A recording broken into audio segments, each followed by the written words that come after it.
My name is Erin McGonigal, and this is my author study on Bill Martin Jr. He wrote over 300 children's books, including Chicka Chicka Boom Boom and Brown Bear, Brown Bear, Brown Bear, Brown Bear, What Do You See? He was born in 1916 in a small town in Kansas. It actually looks like the small town that I live in Oklahoma, except that we don't have this cool clock tower in the lower left-hand corner that you see. These are homes from addresses listed on the U.S. Census where his family lived in 1910, 1920, and 1930. So I don't know if they're the homes that he grew up in, but they might be similar. He doesn't talk about his childhood. The most he'll say about it is that it was chaotic. They didn't have money. It was in the time leading up to and during the Great Depression. He said that everybody was poor. They didn't have books. His grandmother was the only reader in the family, and she loved to tell stories. That's why he developed a love of stories. He had three big teacher influences on his life. The first is Miss Davis, and I don't have a picture of her, but she was his fifth grade teacher, and she read to the class twice a day, and that's where he learned to love stories. And he says that when she read aloud, it was like she was reading just to him. This is his 11th grade teacher, and they put on plays twice a year, and he said that this teacher taught him the power of the speaking voice and the impact of drama. After he graduated, he went to the Emporia State Teachers College, and he was nominated to be in the Gilson Players. He couldn't read very well, and he got through school by memorizing everything, and they gave him oral tests instead of written tests. And in college, Mr. Rowan was a professor of his, and he gave him books to read, and it was the first time anybody had given him adult books. And he said that if Mr. Rowan thought he could read, he was going to learn to read. So he went through the Northwest Passage, and it took him weeks, but he finally got through the book. He also learned during that time that all of the poems that he memorized, he could recognize in text. And so that's how he learned to read. And that's also, if you watch videos of him teaching online, he has a video on YouTube where he's teaching a poem and letting the kids look at the words after reciting the poem. After he graduated from college, he taught speech, drama, and journalism for 3.5 years in Newton and St. John, Kansas. And then he went to the Army Air Forces where he worked as an editor. His brother was also in the military, and he got hurt during a training exercise. So he called his brother and he said, "Hey, when you get done, come back home and write a children's book together," which they did. It was called The Little Squeegee Bug, and I put it next to Chicka Chicka 123 because Little Squeegee Bug was the first book they printed when he was alive. Chicka Chicka 123 was the last book that was printed the same year that he died in 2004. So it's interesting to see the differences in the artwork, and if you read them, the differences in the way that they're written. The Little Squeegee Bug sold over 500,000 copies after it was released, and it was because Eleanor Roosevelt talked about it in her syndicated column, My Day. She said the illustrations are just the kind that appeal to children, and there's a moral to the tale, but it isn't too obvious. I found the text from the whole article, so I put it here so that you could read it if you want to. I think it's interesting. It ended up selling over 1,000,000 copies. He went to the New York Public Children's Library, and he asked the librarian there how and what she thought of his writing. She said, "Well, how do you tell a young man that he has no talent for writing?" So I think it upset him a little bit. He took a step back, went back to graduate school at Northwestern University, where he learned about early childhood and how children learn and how children learn to read. And then he became principal at the Crow Island Elementary School in Illinois. And I don't know if he did it because he was discouraged or he was just still trying to learn more about children. They said that he held pep assemblies just to tell stories, but the school is interesting. It's still being used.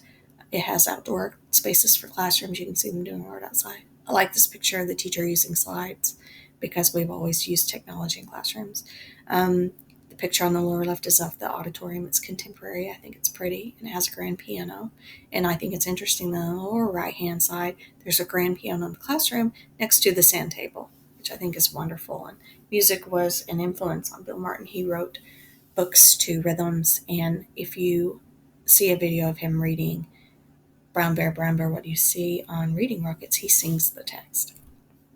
These are people he collaborated with. He was asked what his favorite things in life were, and he said, "Well, my favorite things in life, friendships are number one. I'm sure that's number one. Number two, I love to read." And at the end of the quote, he does say that number three was writing. He was introduced to Eric Carle because he was flipping through a magazine in his dentist's office, and he found this picture of a lobster, and he contacted the magazine trying to get in touch with the artist. And this is Eric Carle in the studio. I think it's a great picture because it shows his mess. And sometimes when we work with children with art, we forget that the mess is part of the process. This is my bookmark, and I based it on his brown bear, um, panda bear, polar bear, and kitty cat books. And instead of asking those questions at the bottom, I put, "What do you read?" This is my infographic. And I did put that his favorite thing was friendship in life. And if anyone had told me that I was going to be a writer of children's books when I was a child, I would have said, "You're badly mistaken. I can't even read." I think that's important for children in early elementary school to know that just because they struggle to read when they're young, it doesn't mean that they're never going to learn to read or do something great in their life. Someone told him to be a writer, he must be a reader. And he said that in interviews. I've heard other writers say that. So I thought that was important to include here. We need to tell our students to be a writer, you must be a reader. And the last quote, I always imagine I'm going to write something and somebody says, "That's a great piece of jazz." He wrote Brown Bear to the sound of a train that he was writing, and rhythm and music, again, was just a big part of his writing. This is my shelf talker. The Ghost Eye Tree is a fascinating tale about a town's fear of an evil-looking tree. Two children are sent on an errand by their mother. The youngest child is terrified because they will have to pass the Ghost Eye Tree. Will the children make it back home safely? Face your fear and read the book. This is my book trailer. Somewhere on Earth, there's a Ghost Eye Tree.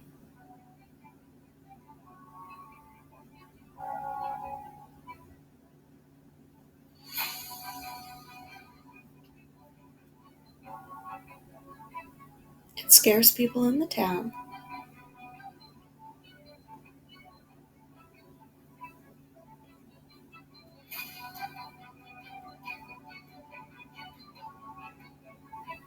Two children are sent on a mission across town.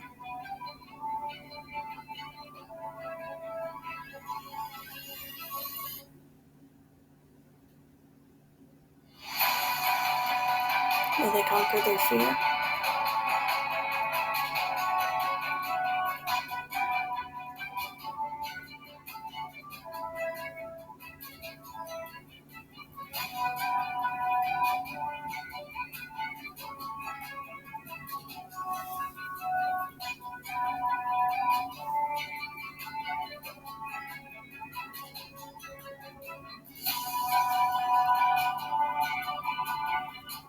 Read all about it in The Ghost Eye Tree by Bill Martin Jr.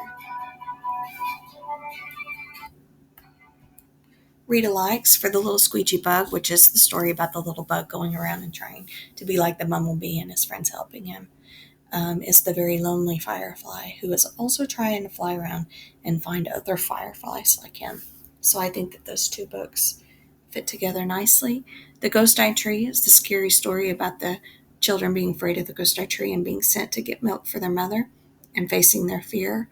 A Ghost Story is also a scary story. The illustrations are very scary. I think it looks like the artwork, The Scream, but it's about a ghost that's floating around a forest, a house, a cellar. They're just similar in that they're scary. Chicka Chicka 123 and Chicka Chicka ABC are alike. So if they like Chicka Chicka 123, I think they'd really like Chicka Chicka ABC. What should they read next? If they read The Little Squeegee Bug, it's a social lesson about a bug trying to fit in. And I think a good one to pair with that is The Grouchy Ladybug, about the ladybug who wakes up in a bad mood and just wants to fight everybody all day. At the end of the day, a whale hits her with a tail and sends her flying back to the first ladybug that she met. And that ladybug forgives her and she learns a lesson about being nice. So they're both social lessons. The Ghost Eye Tree is a good one to pair with the Halloween Tree. The Halloween Tree is actually a book about a Christmas tree that doesn't want to be a Christmas tree, so it tries to hold its needles in until it's gnarly looking. So they're both about gnarly looking trees. And if you read Ghost Eye Tree aloud to your class around Halloween, the Halloween Tree is a good one to read after that to kind of move towards Christmas time. Chicka Chicka 123, a good book to read after, is 10 Little Caterpillars. It's also teaching about counting, and I think kids just like caterpillars, so it's a fun one. Upcoming news and announcements. Michael Sampson is an author that collaborated with Bill Martin Jr., and he's still releasing books, so there might be more manuscripts that they wrote together that haven't been published. You might watch for those. There's also a Bill Martin Jr. Award. It's funny, most authors get awards, and he has an award named after him. But if you watch the Emporia State Teachers College website, they give somebody that award every year. I'm going to end with this quote that's actually from the Reading Hall of Fame article that's on that page for him. And it says, "Finally, lest we forget, the primary purpose of teaching is to help children claim kinship with humanity. For it is on the wings of words that we claim our identity with our culture. We must help children find access to those words." That's from the Teacher's Edition, Sounds and Mystery, that he wrote. And he always said that his life was a quest in using language to connect with others. So I think that's a good way to end the presentation. Thank you.